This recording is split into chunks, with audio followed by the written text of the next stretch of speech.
Assalamualaikum warahmatullahi wabarakatuh. Selamat pagi anak-anak. Hari ini kita kembali dengan mata pelajaran pemrograman dasar. Semoga kalian masih semangat untuk mengikuti mata pelajaran ini. Sebelumnya, seperti biasa, kita harus berdoa terlebih dahulu agar apa yang kita pelajari bisa bermanfaat. Silakan berdoa menurut agama masing-masing.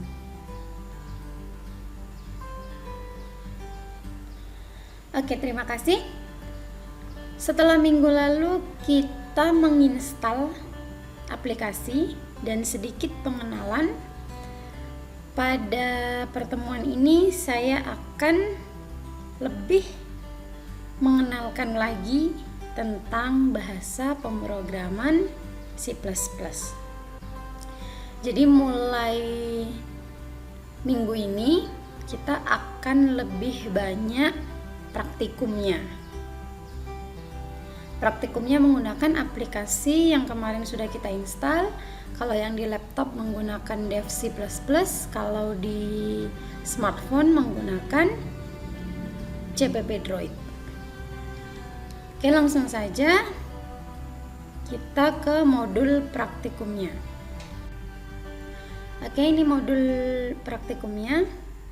Kita di materi pengenalan bahasa pemrograman C++.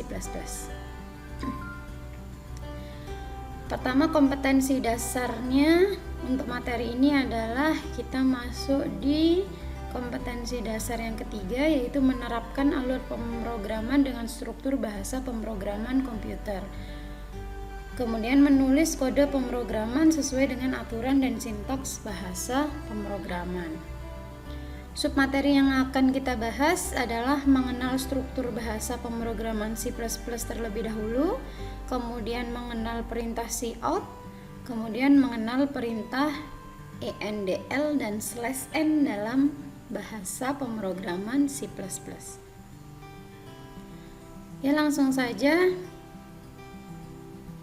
Tujuannya yaitu menggunakan aplikasi Dev untuk membuat aplikasi, menuliskan kode program, membuat program dengan perintah cout, yang terakhir membuat program menggunakan perintah endl dan /n. Oke, di sini ada materinya, akan saya jelaskan sedikit karena minggu lalu sudah pernah dibahas juga. Jadi materi ini kita akan mengenal dulu anatomi bahasa pemrograman C++. Kemarin sudah saya jelaskan baris 1, baris 3, baris 5, baris 6, baris 9 itu adalah anatomi atau struktur mutlak yang tidak boleh kalian ganti-ganti. Maksudnya tidak boleh salah. Tidak boleh salah dalam penulisannya. Kalau salah, kemarin sudah saya contohkan, pasti program kalian akan error. Sedangkan kode program nanti itu dituliskannya di antara kurung kurawal ini, di sini. Seperti kemarin kita menampilkan nama, maka nama itu kita tuliskan di antara kurung kurawal ini. Karena ketika nanti di-compile, yang akan di-compile itu adalah yang di integer main. Integer main ini adalah fungsi utama dalam bahasa pemrograman C++. Makanya kode programnya dituliskan di dalam integer main. Seperti itu. Kemarin kalian sudah mencoba, Bu, ada errornya. Oh, errornya ternyata ini. Oh, ternyata kurang ini. Seperti itu. Untuk anatomi mungkin sudah jelas karena minggu lalu sudah. Kita masuk ke perintah cout. Perintah cout dalam bahasa pemrograman C++ digunakan untuk menampilkan teks. Ya, namanya cout. Out berarti menampilkan. Kalau kemarin kalian belajar algoritma, ada yang namanya input, proses, dan output. Maka cout ini digunakan untuk output atau menampilkan. Jika kita akan menggunakan perintah cout, maka kita harus memanggil headernya terlebih dahulu. Headernya cout itu adalah IOStream. Jadi kalian kalau mau menggunakan cout di program, maka di atas kalian harus memanggil istilahnya apa ini? Memanggil headernya. Dalam bahasa pemrograman ini disebut header. Kalau kalian tidak panggil headernya, maka cout ini akan error. Karena ini adalah satu kesatuan. Jadi sepasang intinya. Kalau kalian pakai cout, cin dan beberapa kode yang lain yang termasuk dalam header IOStream, maka IOStreamnya ini harus dipanggil. Selain itu, kalian harus memanggil library-nya yaitu std. Di sini kalian harus memanggilnya terlebih dahulu. Kalau tidak kalian panggil, pasti programnya error. Ini adalah contoh kode menggunakan perintah cout. Kemarin juga sudah kalian menampilkan nama masing-masing untuk yang kemarin. Jadi di sini dituliskan di antara kurung kurawal pada fungsi utama integer main. Jadi cout ada tanda begini ya. Kemarin ada yang mengerjakan ininya 3, ya jelas error karena tanda ini tuh cukup 2. Kemudian tanda petik, tulisan yang akan ditampilkan, tutup tanda petik, kemudian titik koma. Kemarin ada yang error di grup, kalau nggak di kelas multimedia, di kelas TKJ itu tanda petiknya digabung di belakang. Jadi 2 langsung tanda petiknya di belakang, makanya error. Jadi perhatikan betul-betul anatomi struktur dari kode C++, karena satu saja error, satu saja kalian tuliskan salah atau lupa, maka dia pasti error. Seperti itu. Jadi kalau kalian menggunakan cout seperti tadi ya, maka kalian harus menggunakan header IOStream dan memanggil library std-nya. Untuk lebih memahami perintah cout, maka kerjakan latihan 1. Di bawah nanti akan ada latihan.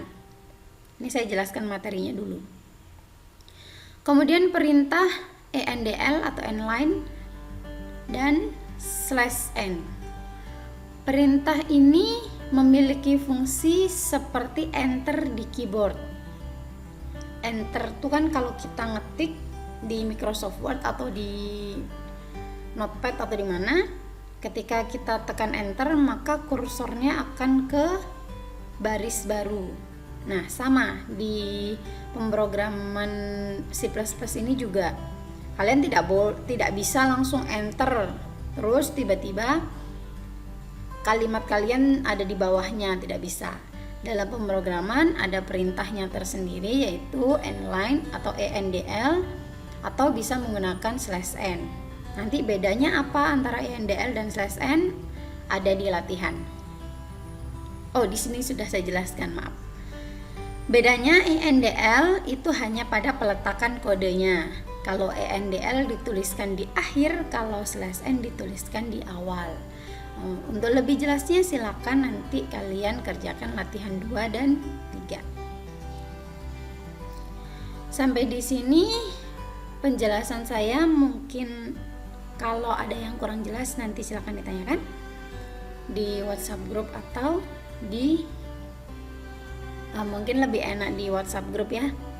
Seperti minggu lalu kita diskusi di WhatsApp grup. Ini latihannya.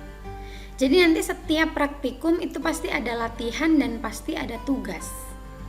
Kalau latihan, kodenya saya kasih, kalian tinggal mengcompile dan merun program ini. Kalau tugas, nanti kalian hanya saya kasih contoh outputnya saja. Kalian yang membuat kodenya. Saya jelaskan dulu dari latihan. Di sini latihannya ada 3. Nanti di Setiap praktikum ada yang latihannya 5, ada yang latihannya cuma 2, ada yang bahkan cuma 1. Jadi tergantung materinya.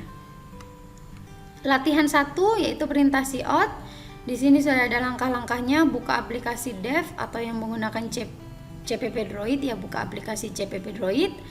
Buat file baru, tuliskan kode berikut ini. Ganti nama dengan nama kalian masing-masing. Di sini kan masih nama saya, boleh kalian ganti dengan nama kalian. Compile dan run kode tersebut. Kemudian screenshot kode dan hasilnya. Di sini kan saya pakai bahasa Inggris, boleh dong kalian pakai bahasa daerah. Misalnya bahasa Banjar. Apa bahasa Banjarnya nama saya? Nama Ulun siapa? Boleh, silakan.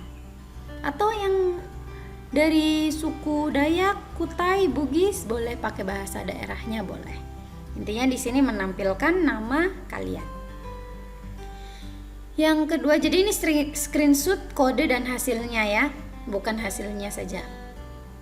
Latihan yang kedua, ENDL. Jadi sama di sini kodenya saya kasih. Tuliskan kode berikut ini. Nih. Hello world dan my name is Alifi itu ada di 2 cout. Kalau tadi saya gabung jadi 1, di sini jadi 2 cout. Nah, di sini nanti kalian ganti namanya, kemudian compile dan run. Amati hasilnya. Kalau ditulis dalam 2 cout ini seperti apa hasilnya. Nah, kemudian setelah kalian amati, kemudian tambahkan perintah ENDL seperti berikut. Kalian tambahkan perintah, di sini masih ada tanda ini ya, tanda ini 2, ENDL titik koma. Ini kalian tambahin, kemudian kalian amati hasilnya. Compile dan run, kemudian amati hasilnya. Apa yang terjadi di sini? Apa bedanya setelah dikasih ENDL dan sebelum dikasih ENDL? Screenshot kode dan hasilnya. Yang ketiga, perintah /n. Sama dengan latihan 2. Jadi kalian buat dulu yang seperti ini. Kemudian kalian tambahi dengan /n. Nah, penulisan /n itu ada di awal dan di dalam tanda petik. Di sini ya. Kalian perhatikan.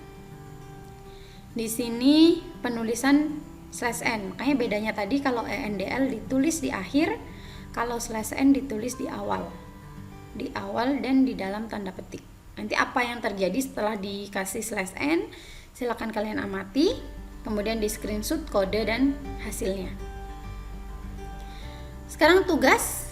Nah, buatlah tampilan menggunakan perintah cout ENDL atau /n dengan hasil seperti di bawah ini. Di sini.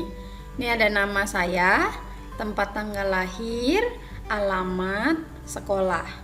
Ini silakan nama, tempat, dan alamat kalian ganti dengan nama, tempat tanggal lahir, dan alamat kalian masing-masing.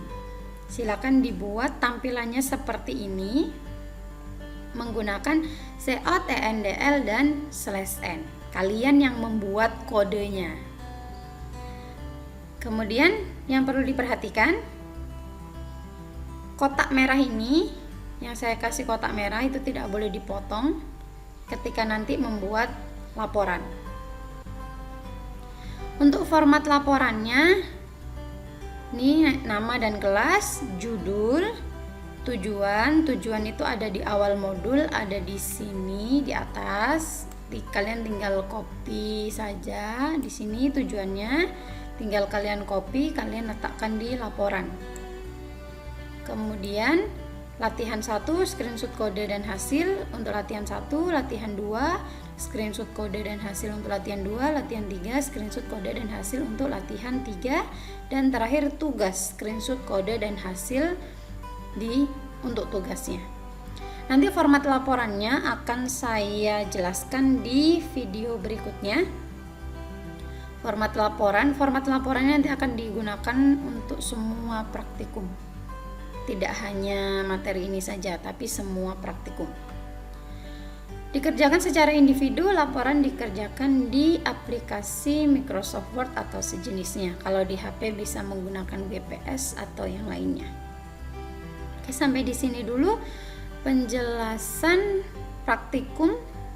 Jadi kalian gunakan nanti Dev C++ seperti kemarin. Kemudian jangan lupa namanya adalah, nama filenya adalah nama kalian masing-masing. Seperti kemarin, boleh kalian tambahi misalnya alifi_latihan1, boleh. Jika ada yang ingin ditanyakan, silakan kita diskusi di WhatsApp group. Saya akhiri dulu. Kita ketemu lagi minggu depan. Wassalamualaikum warahmatullahi wabarakatuh.